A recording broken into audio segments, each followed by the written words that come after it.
बहुत गहरी बात इस पुस्तक में। अगर कोई वास्तव में कोई आत्मा होगी जो मोक्ष के लिए भक्ति कर रही होगी, उसको तो इस पुस्तक में लिखे गए उन शब्दों के बाद में कोई शंका ही नहीं रहेगी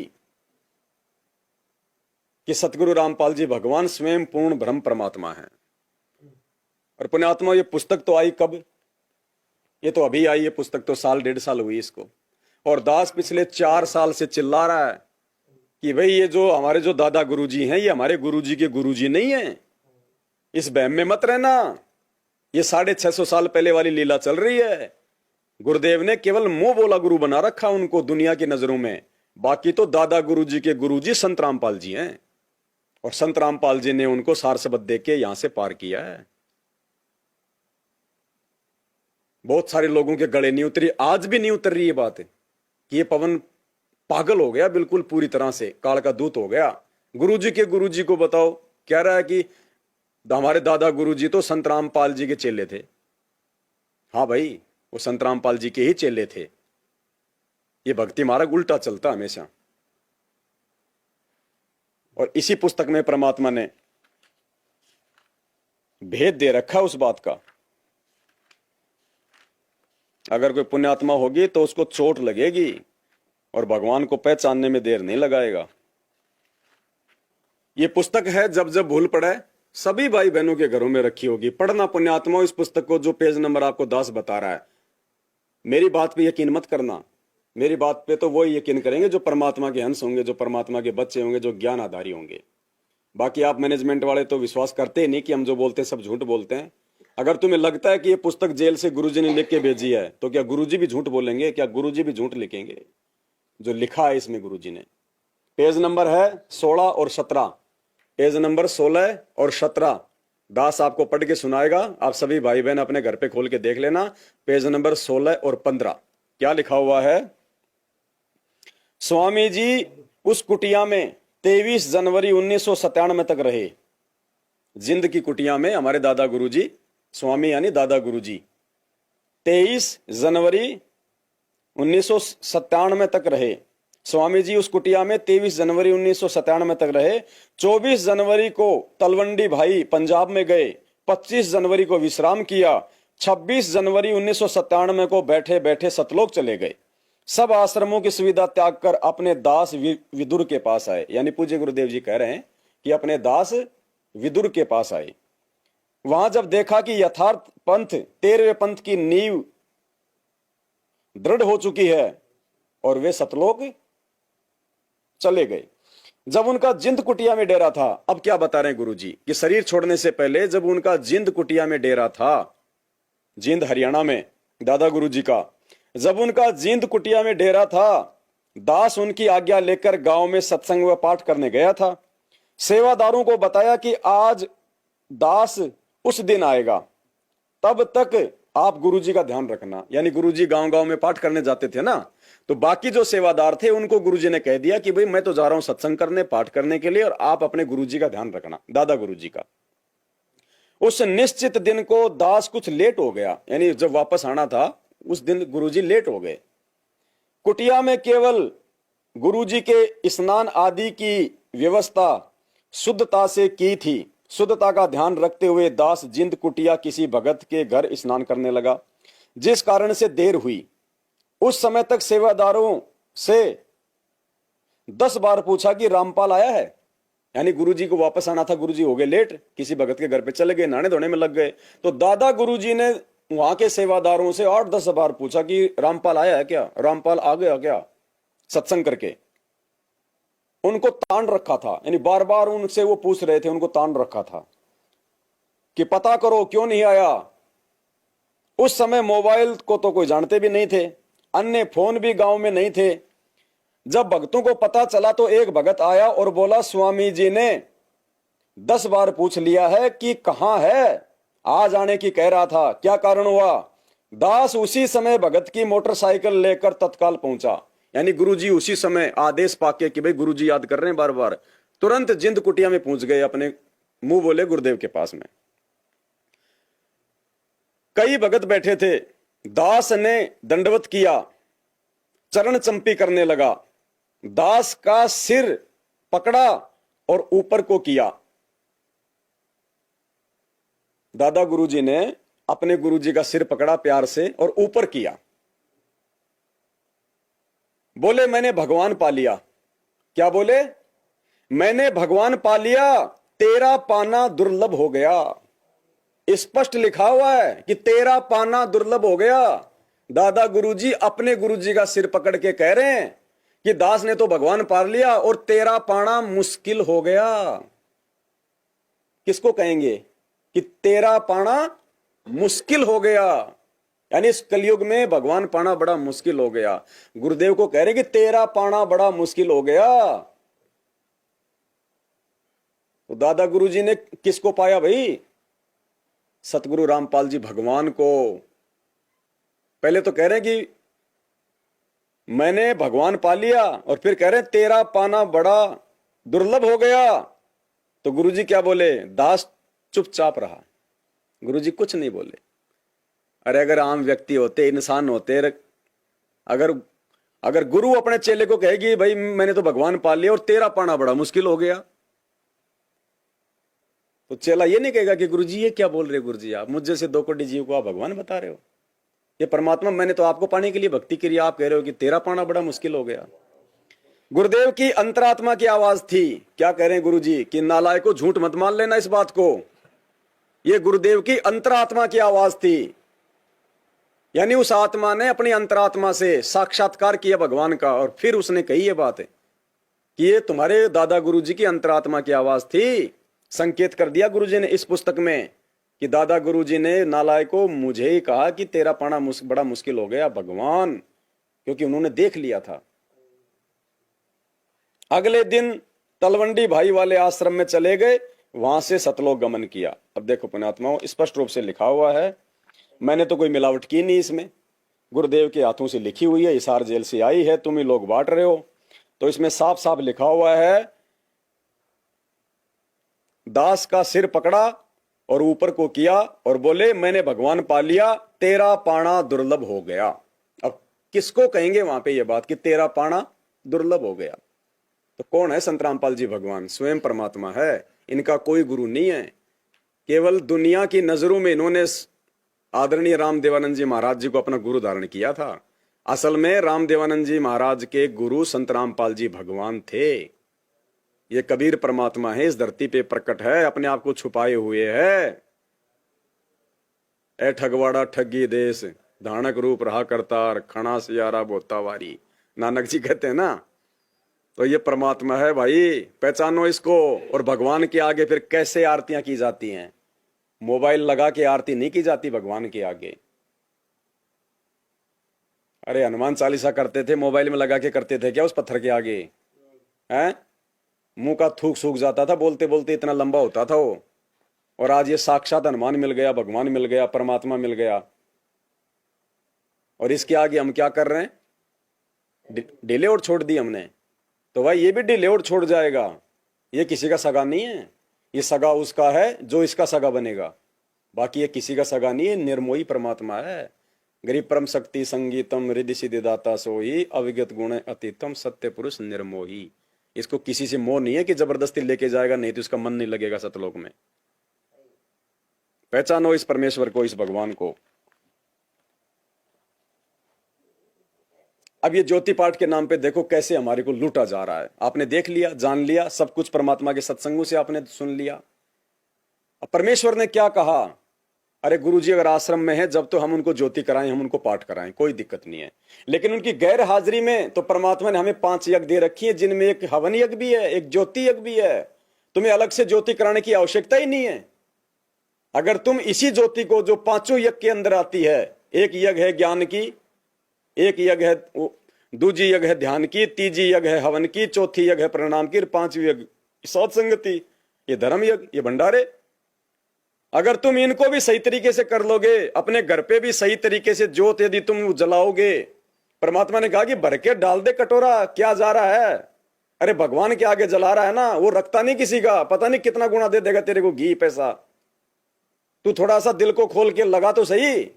देते को हरि देते जहां तहां से आन, अण देवा मांगत फिर साहिब सुने नहीं कान। और कल पे कारण कौन है, तू कर सेवा निष्काम, मन इच्छा फल देऊंगा जब पड़ेगा धनी से काम। और हम डरते डरते जलाते हैं आली गिल्ली करके सूखी सी। अरे ये तो धकड़ धकड़ जलनी चाहिए परमात्मा की, वो कमी छोड़ेगा क्या फिर कोई? जब तू चाला एक कदम मैं चालू कदम 60, जब तू हो जा काठ का मैं हो जाऊं लोहे की लाठ। बाद में रोगे पछताओगे। दिल मत जलाओ, आत्मा मत जलाओ, घी जलाओ, घी जिसका परमात्मा प्रतिफल देगा। फिर तो परमेश्वर ने ज्योति के बारे में बताया फिर कि ज्योति करवाने के लिए तुम्हें किसी और की आवश्यकता नहीं होनी चाहिए, तुम्हें किसी एजेंट की आवश्यकता नहीं होनी चाहिए। 2100 रुपए तुम आश्रमों में दे रहे हो, अरे 2100 रुपए का घी तुम अपने घर पे जलाओ, घर पे तुम्हारा घर भी शुद्ध होगा, अनिष्ट शक्तियों का प्रवेश नहीं होगा, भगवान भी जो है प्रसन्न होगा, भक्ति बनेगी तुम्हारी। और तुम उनको दे देते हो 2100 रुपए जाके आश्रमों में ज्योति के नाम पे। तुम्हारा पैसा कभी बीजेपी में लग रहा है, कभी कांग्रेस में लग रहा है, कभी राजनीति में लग रहा है, कभी उन दीवारों में लग रहा है, कभी उन पत्थरों में लग रहा है फालतू में, जिनकी आवश्यकता भी नहीं है। तो बर्बाद कर रहे हैं तुम्हारा पैसा। वो अपनी मन इच्छा जो भौतिक सुख सुविधा की चीजें वो लेके आ रहे हैं, फालतू में गाड़ी घोड़े वो खरीद रहे हैं दिखावे के लिए, एम्बुलेंस चला दी इन्होंने। बताओ, भगवान तो हॉस्पिटलों का सत्यानाश करने आया है, रोगों का निवारण करने आया है, और ये भगत होके, उस भगवान के भगत होके दुनिया के लिए एम्बुलेंस चला रहे हैं कि पड़ो बीमार जाओ हॉस्पिटल हम पहुंचाएंगे, पड़ो बीमार। मतलब एम्बुलेंस क्यों लगाई जाती है? इसलिए लगाई जाती है कि दुनिया मतलब बीमार पड़े, और बीमार पड़े तो हम उनको हॉस्पिटल छोड़ें। बताओ, एक समय एक भगत आया गुरुजी के पास में, और गुरुजी से वो था डॉक्टर, और तो ज्ञान इतना था नहीं उसको। गुरुजी से आके कहा कि गुरुजी आशीर्वाद दो, आपका दास एक हॉस्पिटल खोल रहा है। तो गुरुजी हंसे और बोले, रे नालायक, तूने सोच कैसे लिया कि मैं तेरे को हॉस्पिटल खोलने का आदेश दूंगा? मतलब मैं आशीर्वाद दूं फिर तू हॉस्पिटल खोला है, और हॉस्पिटल तेरा कब चलेगा? जब वो बीमार पड़ेंगे हैं? तो इसका मतलब मैं तेरे को आशीर्वाद दूं कि हॉस्पिटल खोल, फिर मेरे आशीर्वाद से दुनिया जो है वो बीमार पड़ेगी ताकि तेरा हॉस्पिटल चले। नालायक, तूने सोच कैसे लिया कि मैं तेरे को हॉस्पिटल खोलने का आदेश दूंगा? और ये गुरुदेव का ये परिवार है, धनाना गांव में इन्होंने एम्बुलेंस सुविधा जो है वो शुरू कर दी, एम्बुलेंस सुविधा शुरू कर दी इन्होंने, गाड़ियां लाके खड़ी कर दी धनाना गांव वालों के लिए एम्बुलेंस। उन्हें आत्माओं कहां भगवान को समझा इन्होंने? कुछ भी नहीं समझ पाए। दीपक तले अंधेरा है, घर का जोगी जोगना बाहर का जोगी सिद्ध। कुछ नहीं माना, अपना बाप भी नहीं माना इन्होंने, कुछ नहीं माना इन लोगों ने, सिर्फ धंधा बना लिया इन्होंने उस परमात्मा के नाम को। धंधा हम जैसी भोली आत्माओं का आधार बना के, हमारी मूर्खता के आधार पे। तो ऐसे ये काल भगवान जो है ये ठगी कर रहा है हमारे साथ में। कब समझेंगे, कब हम इस काल के जाल से बाहर निकलेंगे? विचार करना। अब देखो परमात्मा क्या करे हमारे को ज्योति के विषय में, कि नालायक को 2100 रुपए वहां दे रहे हो, तुम भाड़ में झोंक रहे हो। 2100 रुपए का घी लाके, अरे 500 रुपए किलो घी आता है, 4 किलो घी आएगा एक महीने में। तो अगर तुम 24 घंटे जलाओगे तो भी नहीं जलेगा। 24 घंटे यदि घी जलाओगे तो 2 किलो बहुत है। 100 ग्राम भी अगर रोज अगर तुम जलाओगे तो, और 24 घंटे में 100 ग्राम ही जलेगा। और उससे भी डबल के पैसे तुम वहां दे रहे हो, 4 किलो घी के 2100 रुपए। और अपने घर पे जलाओ ना, एनर्जी आएगी पॉजिटिव, परमात्मा प्रसन्न होंगे। क्या कह रहे परमात्मा ज्योति के विषय में? और तीसरी एक हवन की, यहाँ ज्योत जगह है परमात्मा की, अखंड हवन। हवन पुण्यात्माओं, जैसे अभी तक आपने देखा ये ऋषि लोग गेर कर लकड़ क्यों कह के घर तक जा था, राजाओं ने पटा लिया करते, धनिया ने उन्हें कह दे अच्छा हवन करो। वहां गेर के 2-3 धड़ी लकड़ी और ठोके दे लोटे भर वर्गी के स्वाहा स्वाहो पाटो पकड़े। अब उसमें क्या था दोस्त? वो अच्छी बात है हवन करना, लेकिन वो तरीका प्रॉपर नहीं। न्यू कारण आंधा न्यो तर 2 बुलावे, अगर आंधे का निमंत्रण दोगे 2 आवेंगे एक की बजाय। तो कहने का भाव ये था कि वो ऋषि लोगों को हम क्यों बुलाया करते, क्योंकि हम अनपढ़ थे, उन्होंने अपना फायदा उठाया कि केवल एक ब्राह्मण ही पढ़ने का अधिकारी है, तुम अपना धंधा पीटो, जिसका जिसा काम है। परमात्मा ने ये कहा कि देखो भगवान की भक्ति प्रत्येक व्यक्ति कर सकता है, और प्रत्येक ही शिक्षित होना चाहिए। ये गलत कर रखा था इन्होंने। तो अब आप सारे शिक्षित हो गए, अब मालिक ने जो खेल खेला है, ये समय इंतजार किया है कि अब अपनी प्यारी आत्माओं को अपनी महिमा में अब बताऊंगा और सारे सबके समझ में आएगी। अब आप सभी शिक्षित हो गए और सभी को मंत्र ये परमात्मा की वाणी याद होगी। छोटे छोटे बच्चा के पूरी आरती याद हो रही है भगवान की वाणी की। अब एक रुई, एक 1.5 ग्राम 2 ग्राम रुई लगेगी, एक जोत बना दे, खड़ी जोत लगा दी, उसमें घी डाल दिया जितनी आपकी इच्छा है, एक कटोरा भर दे, सारा दिन जलाए, तो उसमें वो घी उसमें डाल दिया और हम अपना मंत्र वाणी सुबह नित्यनेम करें, दोपहर रमैणी करें, शाम में संध्या आरती करें, ये भगवान की वाणी भी हम बोलते रहते हैं, तो वो भी हवन हो रहा है। उस लकड़ियों वाले हवन की तुलना में ये हवन श्रेष्ठ है, क्योंकि इसमें आप एक 100 ग्राम रुई में 1 क्विंटल घी हवन कर सकते हो। उसमें उसकी जोत ने जलन नहीं दे, उसमें डालने जाएगी। 100 ग्राम जोत में 1 क्विंटल घी हवन कर सकते हो आप। और लकड़ियां में 1 क्विंटल घी हवन करने के लिए कम से कम भी 20 किलो तक कम से कम लकड़ी जला देते हो, तो उन लकड़ियों के जलने से कार्बन डाइऑक्साइड अधिक होती है। उस 2 धड़ी यानी 20 किलो लकड़ी समाप्त की जलने की तुलना में 100 ग्राम रुई की का प्रदूषण उससे कई हजार गुना कम होगा। तो हमने ये अपनाना है, तो हम अपना हवन डेली करें हैं। अब क्या करा करते, कोई मृत्यु होगी, बुलाओ गुरुजी ने और हमारा हवन करियो 2 दिन 4 दिन, वो 2 दिन के हवन में किला टूट गया। रोज करो हवन अपना, एक जोत लगा दे, सुता उठ के हाथ पैर धो ले, नहान का ना फुर्सत मिले, कोई जरूरी ना होती नहाना, इसमें नहाए धोए क्या भ्याज है, मन का मैल ना जाए और मीन सदा जल में रहे, धोए बास ना जाए। अंदर से अंत तक साफ हो, हाथ पैर जरूर धो ले, क्योंकि धार्मिक वस्तुओं का हाथ लगाने, और जोत ला दे, अपना मंत्र करता रहे, काम करता रहे, अपनी आरती बोल ले, जा नित्यनेम भी कर ले, रोटी पोए जा, नित्यनेम चलता रहे। आजकल तो आधुनिक बहुत से उपकरण हो गए हैं, वैसे भी याद हो जाते हैं कुछ दिनों में। और नहीं बैठ कर अपनी किताब लेकर वह पढ़ ले। अब हवन हो गया, तो हम अपना काम आप करेंगे जब बात बनेगी, तो हम अपना काम आप करेंगे तब बात बनेगी। अब एक तुमने ज्योति करा दी उन फर्जी आश्रमों में, कौन सा किला टूट गया वही हो एक दिन में। परमात्मा कहते हैं अपना अच्छे से करो, अपने घर पे करो, रोज करो, अपना काम खुद करने से बात बनेगी, दूसरों के भरोसे नहीं। और तुमने क्या पता, तुमने तो दे दिए वहां 2100 रुपये ज्योति के नाम पे, जरूरी है तुम्हारे पैसे की वो ज्योत जलाएंगे। उनका आश्रमों में तो हर महीने राजनेता लोग आते हैं, क्या पता उनके लिए कोई बेड लाएंगे, कोई बड़ी कोई गद्दे लाएंगे, कोई सोफे लेके आएंगे, बढ़िया बढ़िया कैंपा कोला थैम्पा कोला जो है पेप्सियां ले लेके आएंगे, चिप्स के पैकेट ले आएंगे। पुण्यात्माओं, इस काल के जाल से बाहर निकलो। ये परीक्षा ले रहा है परमात्मा जेल में बैठ के, ये ना सोचना कि उनको सरकार ने उनको बंदी बना रखा है। वो हिसार की छोटी जेल में बैठ के, हम 21 ब्रह्मांड रूपी बड़ी जेल में बैठे कैदियों की रहनी करनी देख रहा है कि 27 साल से मैंने जो ज्ञान दिया उसको किन किन आत्माओं ने आधार बनाया है, और मेरे सतलोक जाने के बाद में कैसे ये मेरे मार्ग को चलाएंगे। वो देख रहा है अंतर्यामी भगवान हम लोगों की रहनी करने को। तो पुण्यात्माओं, ये प्रार्थनाओं के नाम पे भगत समाज के साथ में बहुत बड़ी जो है ठगियां की जा रही हैं, और ठगी के शिकार केवल वही आत्मा हो रही है जो साध संगति से दूर है, ज्ञान को आधार बना नहीं पा रही, देखा देखी में चल रही है, भेड़ चाल में। और उसका परिणाम आप लोगों के सामने है। प्रतिदिन 2 साल पहले ये कोरोना आया था, हजारों भक्तों की लाशें उठी हैं, हजारों भक्तों की अकाल मौत मरे सांस के अभाव में, वो तड़प तड़प के। और भगवान क्या कह रहे हैं, परमात्मा का क्या विधान है, रोज असुर निकंदन में नहीं करते हो, लास्ट में रक्षा मंत्र पढ़ते हो।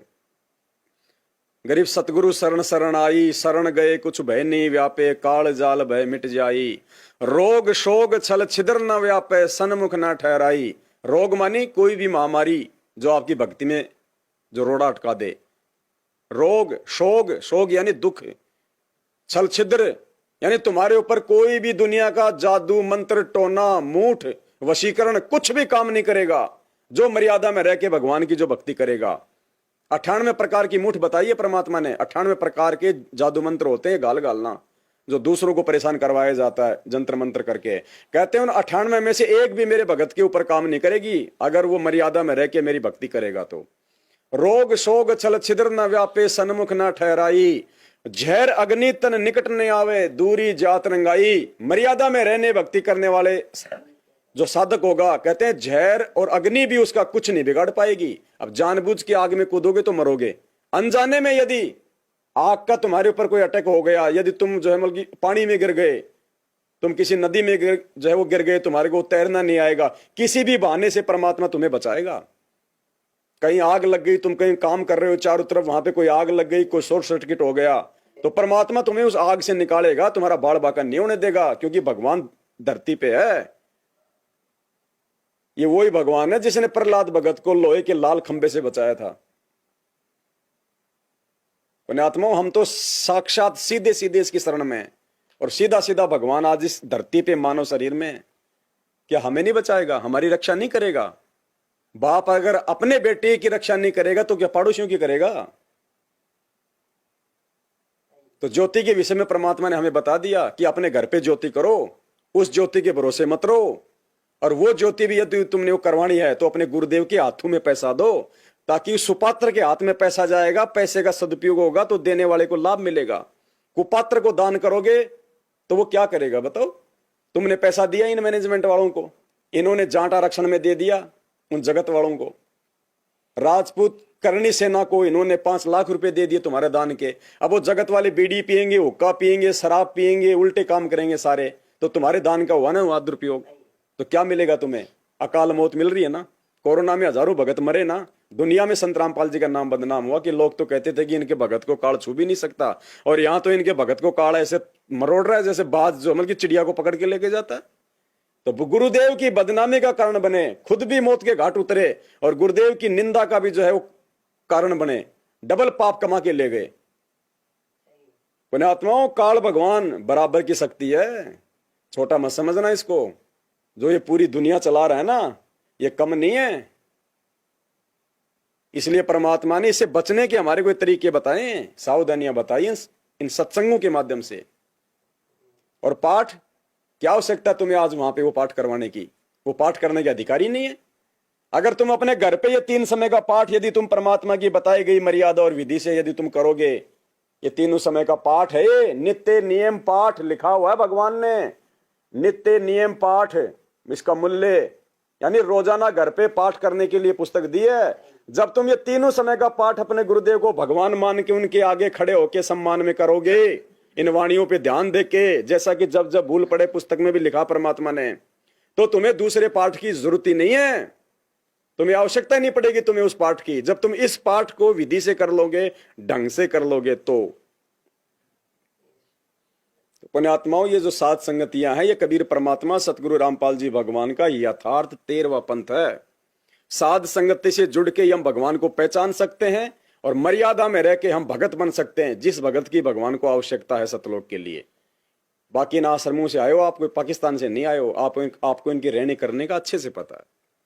और फिर भी यदि आप नहीं सुधरोगे यहां आके भी, तो फिर ना घर के ना घाट के, फिर धोबी के कुत्ते वाली हालत हो जाएगी। फिर ना इस काल भगवान के रहोगे, ना इस वास्तविक तुम इस भगवान के रहोगे, बीच में लटक जाओगे। तो प्रार्थना लगाने की आवश्यकता नहीं होती यदि आप उनको भगवान मानते हो तो, क्योंकि भगवान से प्रार्थना नहीं की जाती। भगवान अंतर्यामी होते हैं, वो अपने बच्चे की मन की बात को जानते हैं, और भगवान के आगे प्रार्थना करने का मतलब है भगवान को छोटा साबित करना। और एक 6 महीने का बच्चा होता है, और 6 महीने के बच्चे को नहीं पता कि 2 महीने बाद में सर्दी आने वाली है, लेकिन वो बच्चा अपने माता पिता पे पूर्ण रूप से आश्रित है, उनके अलावा किसी को नहीं जानता। छोटे से बच्चे को उसकी मां के अलावा कोई दूसरा लेगा तो रोएगा, नहीं जाएगा, जबरदस्ती लेगा तो रोएगा। क्यों? वो अपनी मां को पहचानता, अपने बाप को पहचानता है, वो अपनी दादा दादी को जानता है। अनजान व्यक्ति उसको लेगा तो वो रोएगा। तो वो बच्चा अपने मां बाप के ऊपर आश्रित है। इसलिए जब वो सर्दी आती है तो उस बच्चे को बोलने की जरूरत नहीं पड़ती है कि पापा जी सर्दी आने वाली है, जूते लाके दो, स्वेटर लाके दो। वो माँ बाप सर्दी आने से पहले उसको सारी चीजें लाके दे देते हैं। गर्मी लगेगी तो पंखा लेके आ जाते हैं, मच्छर काटेंगे तो मच्छरदानी लेके आ जाएंगे। क्यों? उस बच्चे को तो नहीं पता कि जो सर्दी कब आती है, गर्मी कब आती है, बरसात कब आएगी, वो माता पिता को पता है। क्यों? क्योंकि बच्चा माता पिता के ऊपर आश्रित है। तो जी इसी प्रकार जब हम अपने गुरुदेव भगवान के ऊपर पूरी तरह से आश्रित हो जाएंगे कि परमेश्वर जीना तेरे चरणों में और मरना तेरे चरणों में, किसी और के आगे भीख नहीं मांगेंगे परमात्मा, चाहे सुख में रखना चाहे आप जो है दुख में रखना, और मर्यादा मेरे के जब विधि से भक्ति करेंगे, ये तीनों समय की आरती, ये मंत्र सुमरण वगैरह करना रही है। मालिक ने बताया कि अगर तुम कम से कम अगर तुम एक माला यानी 108 मंत्र प्रथम मंत्र के और 5 माला, जिसको सतनाम मिला वो सतनाम की, जिसको सारनाम मिला वो सारनाम की, यानी प्रथम मंत्र की 1 माला और सतनाम की 5 माला या सारनाम की 5 माला भी यदि तुम कर लोगे और ये आरतियां कर लोगे तो भी तुम्हारे मोक्ष में कोई संशय नहीं है। ज्यादा करोगे तो तुम्हारी मोक्ष। ये भी परमात्मा ने इसी पुस्तक में लिखा हुआ है। ये जब जब भूल पड़े पुस्तक में लिखा हुआ है, इसी पुस्तक में लिखा है परमात्मा ने, जो मैनेजमेंट के हाथों से संगत में बंटवाई जाती है। समय आने पे आपको दिखाएंगे वो भी सारी बातें।